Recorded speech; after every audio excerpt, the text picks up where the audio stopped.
Welcome to Cannabis School. I'm your host, Jesse Angeles. And I'm Brandon Elder. And we're here to talk to you about everything pertaining to cannabis, from vape, flower, edibles, strains, and everything in between. All right, welcome back, everybody. It's been a bit. Yeah, thanks for tuning in. Has it been a week? Maybe let me smoke and think about it. Right? Yeah, I think it's been a week. It's been a week since we last spoke with y'all, and y'all, never mind, PTSD. So for those who know, you know. But anyway, this week we're super pumped. We really found a very unique strain. And man, it is amazing. Brandon, I mean, you loved it. We both loved it. Yeah, this was such an amazing find. And as we've come to find, this strain is so new that it's hardly anywhere. You can't find many reviews on it. You can't actually find a lot of information on this strain. But the experience is like far not, hands down, amazing. Oh yeah. And for those you're listening and you're like, okay, wait a minute. Who's that guy with the weird voice? And why does Brandon cut in and out sometimes? So we are doing one of our shows from the road. Brandon is on this amazing trip with his girls going through California. And I have had a horrible cold for the last week. And it has absolutely kicked my ass. This is the first day that I haven't had coughing fits every 5 seconds. So we are excited to be able to bring you, Brandon, what are we talking Honey about today? wines. Mm-hmm. Oh, and it sounds exactly like it sounds. It is a very smooth smoke. I would say we've had this in flower, both of us. It's so relaxing and so amazing. But beyond that, Brandon, tell us about the taste, bro. Oh man, this is such a delicious taste, which is surprising. The most prevalent terpene in honey wines is actually myrcene and pinene, which you would not expect from the flavor profile that you get from it. You get a little bit of like berries, some citrus, but it actually has a lot of that raw honey flavor on the exhales. Yeah, to think about it, it's a very dark honey. Like Brandon said, an organic honey would be the closest way to be able to give the hints and the notes that you're getting. And what's really interesting, like you pointed out, bro, is that it's got pinene in it, because I didn't feel anxious at all. My heart didn't get elevated. Typically, pinene does that to me. What about you, bro? No, this was the chillest strain that I've had in a while for being a sativa dominant hybrid. It was so relaxing, but conversational, just a very all around enjoyable experience. We actually took it on the way up to cannabis event. Oh yeah, the cannabis conference. Yeah. Mm-hmm, yeah. And used that on the way up. And it was quite the amazing experience. Oh. Yeah. Really gentle. Yeah. Like just the flavor is super mild. It's a very smooth pull. So the experience is really just like I would imagine a honey wine being. Smooth, sweet, kind of like a dessert, a really delectable experience. Yeah, I thought about it a lot. If I was going to rename this strain, I would call it Viking mead. For those who know what mead is what the Vikings used to drink, and it was made out of honey. And it was a honey wine. And if you go to places where you can, it would have to be a specialty store. In Utah, we have liquor stores. We don't just walk over to Costco and pick up a gallon size of Absolute. And you can't just walk down the aisle line of a Walmart and saying, I will take that too. A specialty wine store would hold a mead. And that's what I thought about as well with this one. But like you said, it is a very body high. I will say that with a large amount, like we used our PAX 3.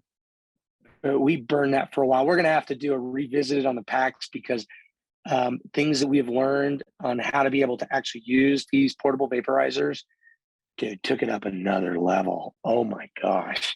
It was awesome. But the dry mouth for me was almost unbearable. I didn't take my water with me, and I was in the conference walking around feeling it, and it was so harsh. A lot of cotton mouth on this, and it's super funny. I actually really liked this one. I sat the other night with this one and really thought about where I was feeling the experience of honey wines. And when I first started it, it starts at the back of the head around the base, like kind of wearing a bandana. And then after the second hit, it settled into like my cheeks and my chin. I didn't really feel it in my shoulders yet. It was just like in my neck and settling around my face. And then past that, it settled down into my body, was a more relaxed experience after about 15 minutes in. Yeah, I felt very similar. I will say that most sativas hit me in the shoulders, the neck, and the back of the head, like you described. I saw it like kind of cradling the back of my skull, almost pushing my head forward. But when you feel a sativa, typically feel it in my shoulders for a good amount of the time. However, with honey wines, I did not. I felt it really throughout the entire body, very chill, almost across my eyelids, like pressing them down slightly. And not because I was elevated, it was just because my whole body felt so relaxed. Great, deep conversations. I wasn't, I get those times where we say it all the time, like, cannabis is medicine, but marijuana, sometimes you go, marijuana, you forget things. You don't understand what's going on. You lose your place all the time. Not with honey wines. I felt really in the moment. It's a great social strain. I would say. Oh, yeah. Even the ones that we consumed with the owner of that CBD company when we had that session as well. It was just quite a super conversational, creative, fun, euphoric experience. But not over the top high, just like couch lock, but just a relaxed body high, but with the mental stimulation of like a nice sativa. This would be a great strain after a hard work day. You've got a lot going on in your personal life. It's just so much. And a heavy indica, typically people will go for, but I would say this is right up there because you feel that the relaxation that you get from a typical strong sativa, but not so much it's going to put you into the couch. Yeah, it took away the pain that I had in my back, but I was not definitely in any heavy sedated sort of state from it. So it was pretty nice. I think you could manage using this even during the day. This is an all-day use strain. Yeah. Those mild body highs. So for me, I have shoulder pain from past injuries. I would say this is really good for that one. But for a sativa, surprisingly, it's been really good. Not super heady, not super body, just really mellow across the board. But something that you want to reach for all the time. Now, we both use this in many different ways. I mean, one, we've used it in our vaporizers, which we absolutely loved. It's great. But in a bong, we both had it in a bong. Brad, what's your been experience with it in a bong? It's pretty similar. I will say the one thing with honey wines is it leaves almost like a raw honey. No, what is that like texture on your tongue? Yeah. It's different with it. It's just I don't even know how to describe that. I think it's the resin that comes off of it, no matter where you're at. It's I think it's just so much trichomes are all over this sucker. I mean, that's my assumption. It leads all the way to that cotton mouth for sure. So have tons of water. Honestly, with this, I feel like it is probably a decent strain for pain. Same with like anxiety and depression, just because of the way that it makes you feel, how it uplifts your mood, and just that kind of gets you out of your head. I think it would be perfect for that. I think the other really good attribute to this strain is longevity. You can feel this for hours. Like I am so shocked of how long it lasts. How long we drove up, and then when we were there at the event, dude, it wasn't almost until the very end of the event when we left, and we were there for hours. It was a couple hours, yeah. Yeah, it was so nice. And it's been pretty consistent like that. When we went to that other event with that CBD product owner, man, we felt it through the entire event. Yeah, that was a couple hours as well. Great. I would say for flower, it is probably one of the better experiences because it's been more long lasting, which is nice because I hate having an experience that lasts 30 minutes. And then I'm like, all right, need to keep going. Load another bowl. Yep, Right. exactly. Now, I haven't seen this in vape cartridges. Searching online, did you find them? No, this is very new. The only thing I saw online was pre-rolls or flour. So Yeah. do find it. Most of it was West Coast right now that I am seeing. Hopefully they do bring this out to the East Coast. I don't actually know the genetics of this currently either because it is so new. So new. And a lot of them are very convoluted too, because you'll go to one site, you'll find it, and it really doesn't have a whole lot to say about it. Just assumptions. I found one test on it, and it really was inconclusive. I couldn't even trust the source. So if you have it locally, I would say this is more a Western strain, predominantly West. I feel bad for those East Coast people. Like, you guys get shafted on so many of these amazing strains that we get out here. At least you have honestly, sour diesel.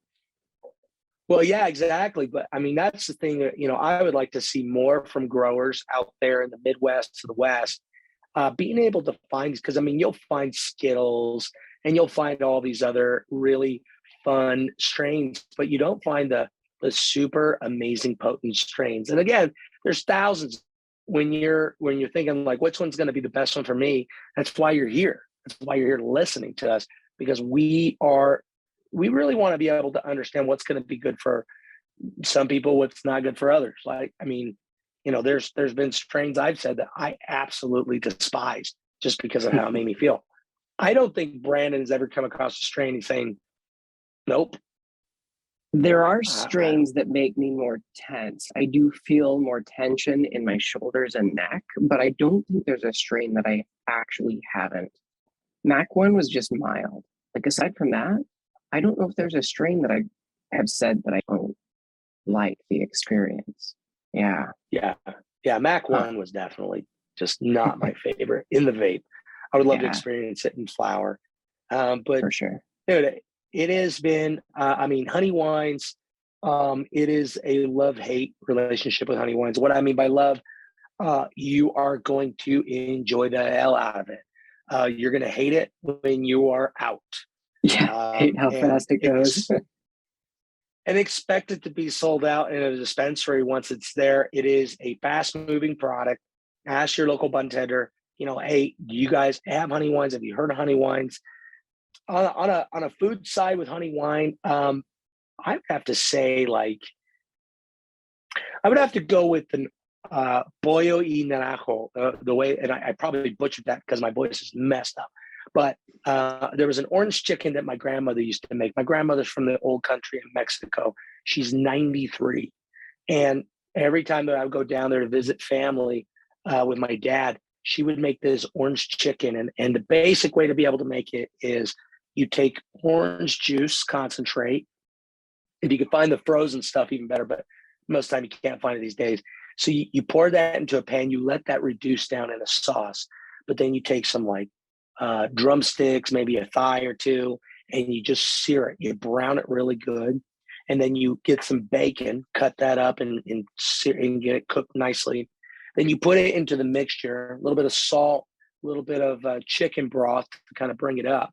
And then you put these pieces of chicken in there, cover the pot, leave it at about medium heat for about an hour and a half. And the chicken just falls off the bone.